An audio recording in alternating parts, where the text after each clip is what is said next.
हाय बच्चों, आज हम आप सभी के लिए लाए हैं नया टॉपिक जिसका नाम है द्विनिषेचन, जिसको कहते हैं इंग्लिश में हम लोग कहते हैं डबल फर्टिलाइजेशन।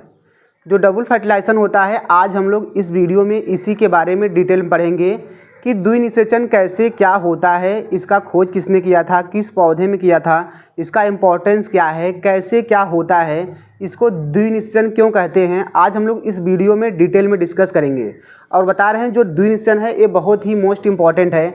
आप सभी को ये सब जो एग्ज़ाम जो हायर एग्ज़ाम होते हैं और जो लोएस्ट एग्ज़ाम होते हैं उसमें सब क्वेश्चन आते रहते हैं कि कैसे क्या हुआ है। तो आपको हम इसी के बारे में आज डिटेल में बताएंगे कैसे क्या है। तो सबसे पहले हम देखेंगे जो द्विनिषेचन होता है, द्विनिषेचन जिसको कहते हैं डबल फर्टिलाइजेशन, इसका खोज किसने किया था। तो ये आपको नाम बहुत इंपॉर्टेंट याद करना है। द्विनिषेचन क्रिया की खोज सबसे पहले नवासीन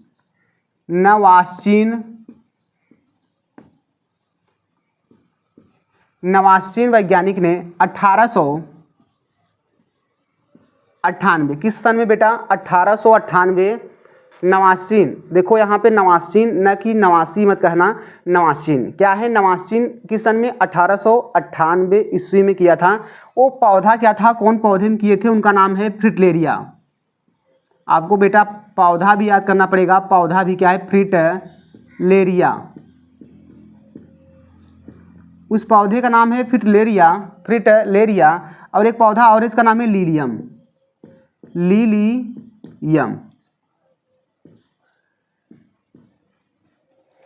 देखो एक बार फिर रिपीट करें, सुनो। अगर बात करें यहाँ, देखो जो द्विनिषेचन क्रिया की खोज जो किया था सबसे पहले नवासीन ने किस सन में, 1898 ईस्वी में। वो पौधा कौन था, प्लांट कौन सा था, वो है फ्रिटलेरिया और लीलियम। ये आपको दोनों जो पौधे हैं, ये आपको दोनों पौधों को अच्छे से याद कर लेना क्योंकि बहुत इंपॉर्टेंट है। आप सभी के एग्जाम में आते हैं कि जो नवासीन ने कौन से पौधे में डिस्कवर किया था डबल फर्टिलाइजेशन को, तो आंसर क्या होगा, फ्रिटलेरिया और लीलियम। इन पौधों को आपको दिमाग में रखना है कि कौन प्लांट था। अब देखेंगे आखिर जो द्विनिषेचन होता है कैसे, किसमें कैसे होता है। तो इसको जानने से पहले थोड़ा सा आपको पीछे जाना पड़ेगा, परागकण के बारे में और बीजांड के अंदर जो भ्रूणकोश होता है उसके बारे में आपको जानना जरूरी है क्योंकि इसके पीछे हम पढ़ा चुके हैं। अगर आप नहीं जानते हैं तो जाकर के वहाँ पे हमारा पिछला वीडियो देखिए, वहाँ पे अच्छे से डिटेल में डिस्कस किए हैं कि कैसे क्या है। तो हम थोड़ा सा पहले बता देते हैं। यहाँ पे जो परागकण होता है, परागकण में दो कोशिकाएँ होती हैं, एक छोटी कोशिका होता है और एक बड़ी कोशिका। इसके बारे में हम लोग बेटा डिटेल में पीछे पढ़ चुके हैं कि जो परागकण होता है उसमें दो कोशिकाएं होती हैं, एक छोटी कोशिका होती है और एक क्या होती है, बड़ी कोशिका। छोटी वाली कोशिका कहते हैं जनन कोशिका, बड़ी वाली कोशिका कहते हैं कायिक कोशिका। अभी जो कायिक कोशिका क्या है बेटा, कायिक कोशिका क्या है, कायिक कोशिका है और ये क्या है, जनन कोशिका।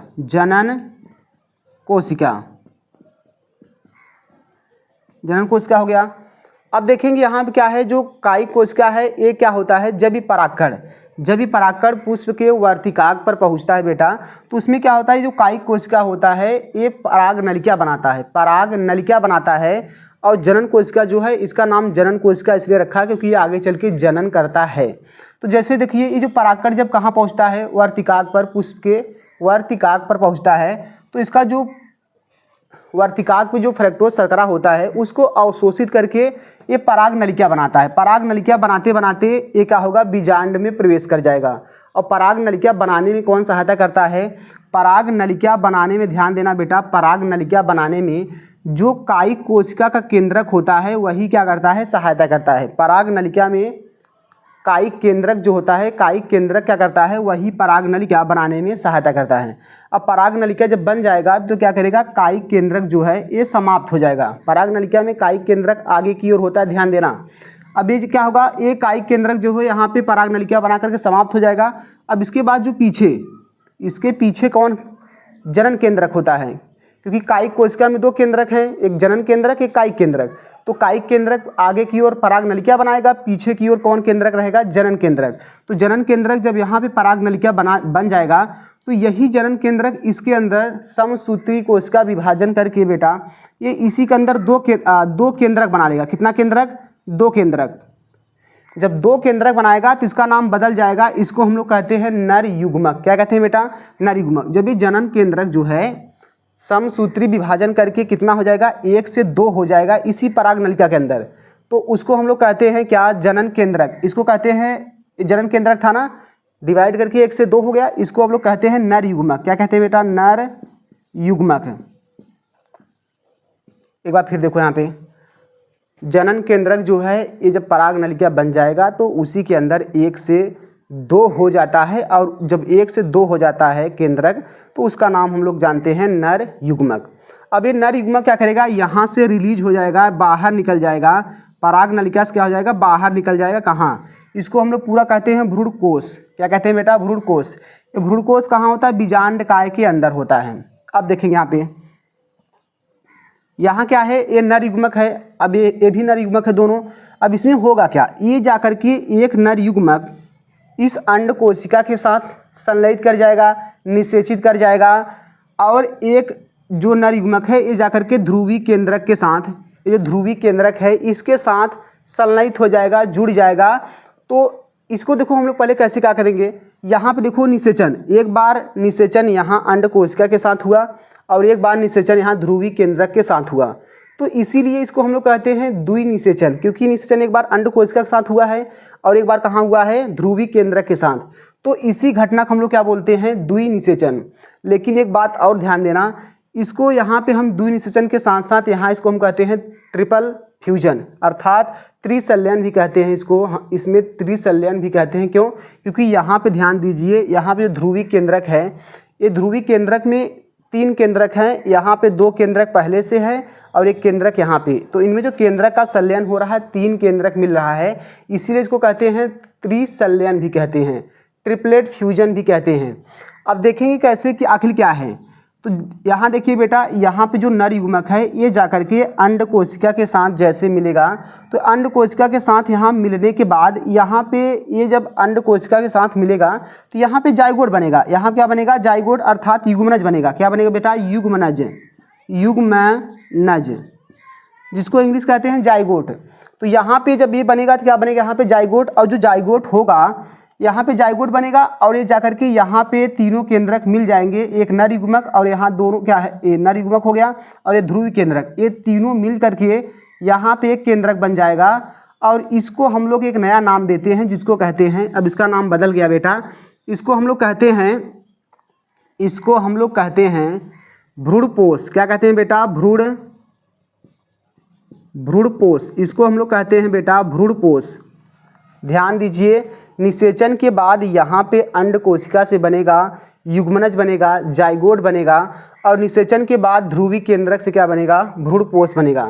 ध्यान दीजिए, यहाँ पे इसमें कुछ क्वेश्चन है, बता दे रहे हैं आपको, बहुत इंपॉर्टेंट है। पहले देखिए हम लोग इसको द्विनिषेचन क्यों कहें, क्योंकि इस संपूर्ण घटना में जो निषेचन हो रहा है वो 2 बार हो रहा है, एक बार अंड कोशिका के साथ हुआ है और एक बार किसके साथ, ध्रुवी केंद्रक के साथ।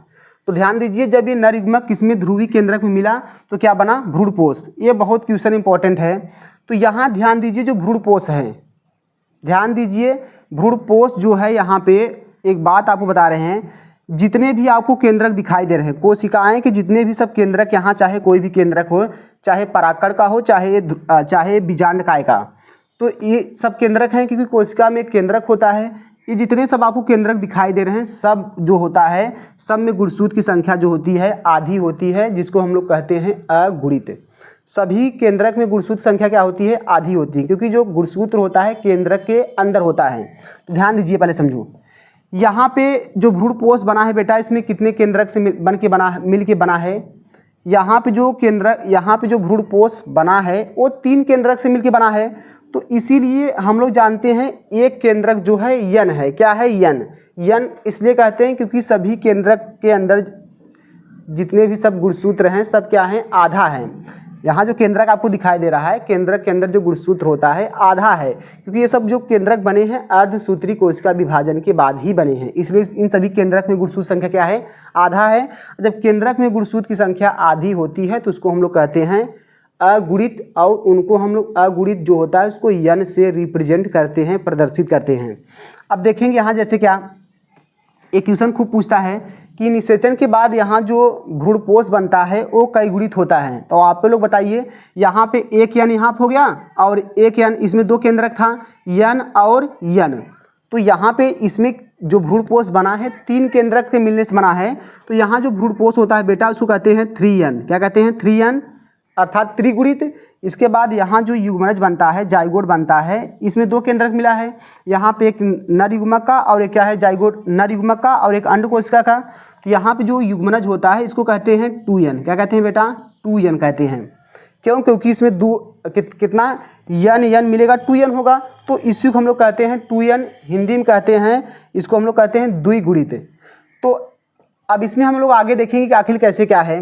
तो ध्यान दीजिएगा, निषेचन के बाद ये जो अंडकोशिका होता है, अंडकोशिका निषेचन के बाद युग्मनज बनाता है। और जैसे निषेचन होगा, इसमें जैसे निषेचन होगा, ये ध्यान दीजिएगा, यहाँ पे सब जो समाप्त हो जाएंगे, जो सहायक कोशिका है बगल में, ये सहायक कोशिका बेटा समाप्त हो जाएगा। ये सहायक कोशिका जो है बगल में समाप्त हो जाएगा।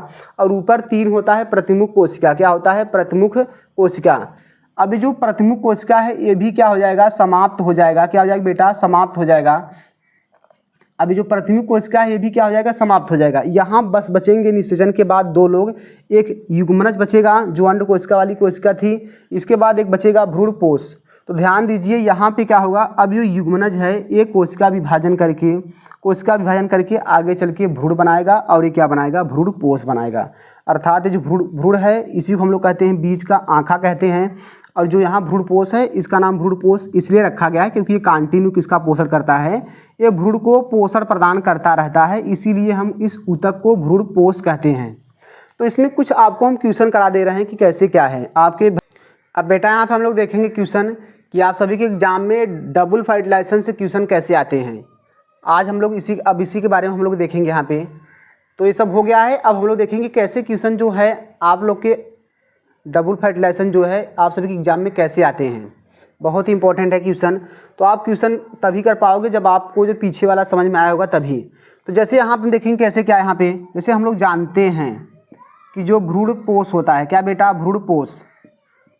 भ्रूणपोष ये जो होता है ये हमेशा अभी बताएं जो भ्रूणपोष कैसे बना था, ध्रुवीय केंद्रक में जब नर युग्मक जाकर के ऐड हो जाता है, शामिल हो जाता है, जुड़ जाता है, तो उसके मिलने से बनता है भ्रूणपोष। जो भ्रूणपोष होता है बेटा इसमें 3 केंद्रक मिलता है और ध्यान देना एक केंद्रक 1 यन होता है। तो भ्रूणपोष में 3 केंद्रक मिला है तो कितना यन हो जाएगा? 3 यन हो जाएगा। कितना यन बेटा? 3 यन। लेकिन ध्यान दो यहाँ पे भी याद कर लो, भ्रूण क्या भैया? भ्रूण को बोलते हैं इम्ब्रियो, इसको बोलते हैं इंडोस्पर्म इम्ब्रियो। यहाँ जो भ्रूण होता है अभी बताए, जो भ्रूण है जिसको हम लोग कहते हैं जाइगोट युग्मनज, तो जो होता है ये क्या होता है? 2 यन होता है। क्यों? क्योंकि जो भ्रूण होता है इसमें 2 केंद्रक मिलता है और इसमें 3 केंद्रक। तो कैसे क्वेश्चन आपको एग्जाम में आते हैं, कैसे क्या करना है यहाँ देखिए। पहले जैसे पूछे क्या कहेगा कि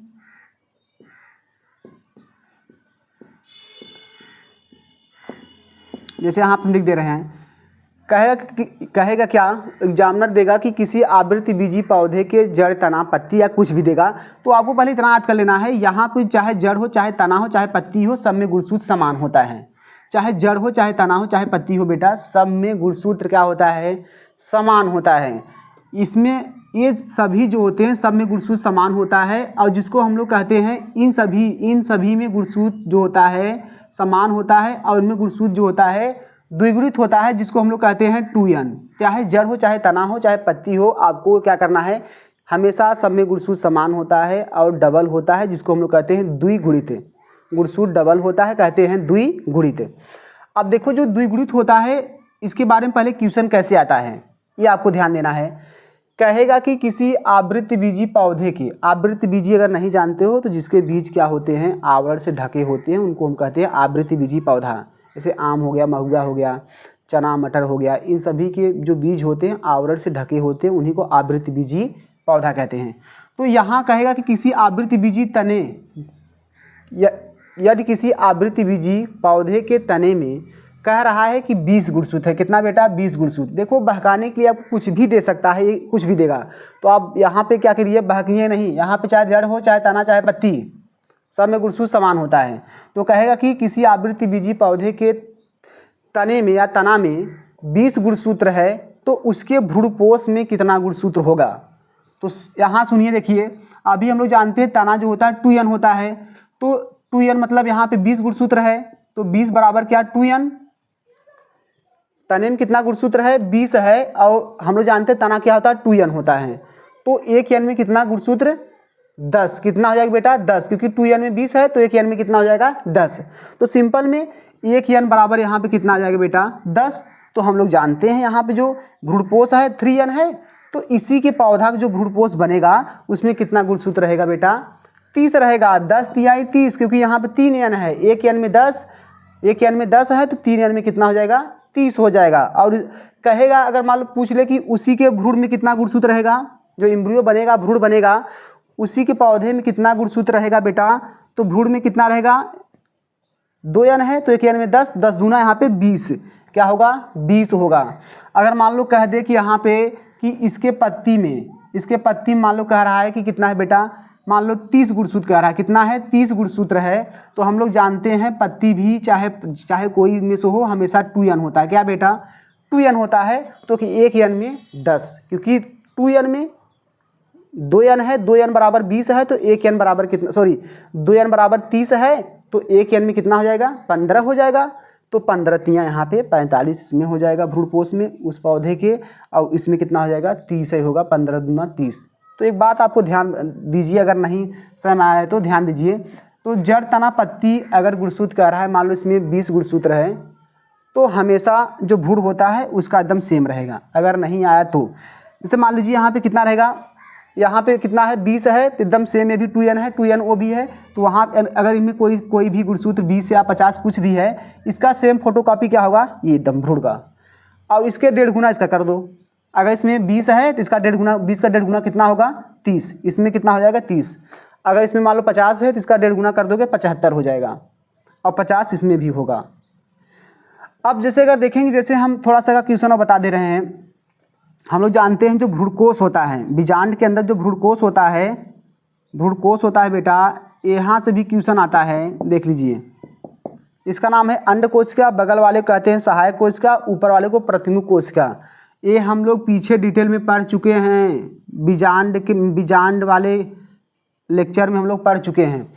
अब देखेंगे यहाँ पे अंडकोशिका, प्रतिमुख कोशिका, अंडकोशिका, सहायक कोशिका, बगल वाली कोशिका सहायक कोशिका, बीच वाले को अंडकोशिका, और ऊपर तीनों को कहते हैं प्रतिमुख कोशिका। तो बेटा अगर हम देखेंगे, ये चाहे कोई भी कोशिका हो, सब में गुणसूत्र की संख्या आधी होती है, जिसको हम लोग n से रिप्रेजेंट करते हैं। तो मान लो अगर इसमें दे दिया कि अगर मान लो किसी आवृतबीजी पौधे के पत्ती में 30 गुणसूत्र है, तो उसी के अंडकोशिका में कितना गुणसूत्र होगा 10 हो जाएगा। क्यों? क्योंकि ये आधा n है, क्योंकि यहाँ पे ये 2n है और ये n है, तो 2n में 30 है तो 1n में कितना हो जाएगा 15 हो जाएगा। तो चाहे कुछ भी हो, हमेशा इन जड़ तना पत्ती के जो गुणसूत्र है इन सभी में क्या कर देना है, आधा कर देना। चाहे ये ऊपर वाली प्रतिमुख कोशिका और नीचे वाली अंडकोशिका, बगल वाली सहायक कोशिका, इन सभी में क्या हो जाएगा आधा, क्योंकि सभी कोशिका जो होती है n होती है, अर्थात अगुणित होती है। तो आज हम लोग इसके बारे में द्विनिश्चयन कैसे क्या होता है सवाल सहित पूरा डिटेल में पढ़ चुके हैं। तो हमें उम्मीद है कि आप सभी को ये अच्छे से समझ में आया होगा। अगर वीडियो अच्छा लगा हो तो लाइक कीजिए, सब्सक्राइब और शेयर कीजिए। धन्यवाद, आज के लिए इतना ही।